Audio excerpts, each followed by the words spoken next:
তো হ্যালো বন্ধুরা, ভাবলাম আজকে আমি একটু কোথা থেকে ঘুরে আসি। তো তার মধ্যে অনেক দিন থেকে ভাবতেছি যে আমাদের পুরানো শিব মন্দিরে যাব। এরকম ভাবতে ভাবতে অনেক দিন কেটে গেল, শ্রাবণ মাসটা কেটে গেল। তো ভাবলাম যাব যাব বলে অনেক দিন থেকে আর যাওয়া হয় না। তো এক কথাই আছে না, মহাদেব যদি কখনো না ডাকে তো কেউ কোনো দিন জোর করে কোথাও যেতে পারে না। হয়তো মহাদেব আজকে আমাকে ডেকেছে, তাই আজকে আমি চলে আসলাম বাড়ির কাছেই। তারপরেও বগল দিয়ে যাওয়ার পরেও কোনো দিন ঢুকি না, অনেক দিন থেকে ঢুকি না। এটা হচ্ছে আমাদের পুরানা মন্দির, এটা হচ্ছে খেমচি মন্দির, খেমচি বলে পরিচিত।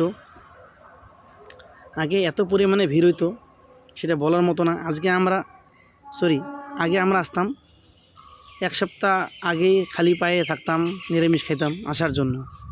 কিন্তু এখন আমরা আসি না অনেক দিন থেকে।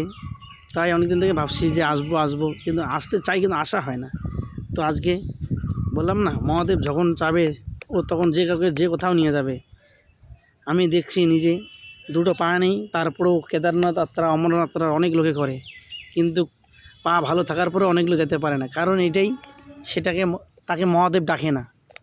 আর যখন মহাদেব যাকে ডাকুক না কেন, যে কোনো ভালে থাকুক না কেন, সে ঠিক মহাদেবের কাছে পৌঁছে যায়। তাই ভাবলাম একটু ঘুরতে আসলাম, একটু ছোট করে ভিডিও করি। তাই ভিডিও করলাম, খুবই ভালো লাগলো। অনেক দিন থেকে আসতে চাই, আসা হয় না, অনেক রকম বিজি থাকি। তো খুবই ভালো লাগলো। এই সেই নদী, যখন আমরা শিব মন্দির থেকে জল নিয়ে আসতাম, পায়নি শিব মন্দির থেকে, যখন আমাদের রাস্তার মধ্যে জল শেষ হয়ে যেত, কিন্তু এখানেই কোথাও জল শেষ হয়ে যেত, তো এখান থেকে ভরতাম।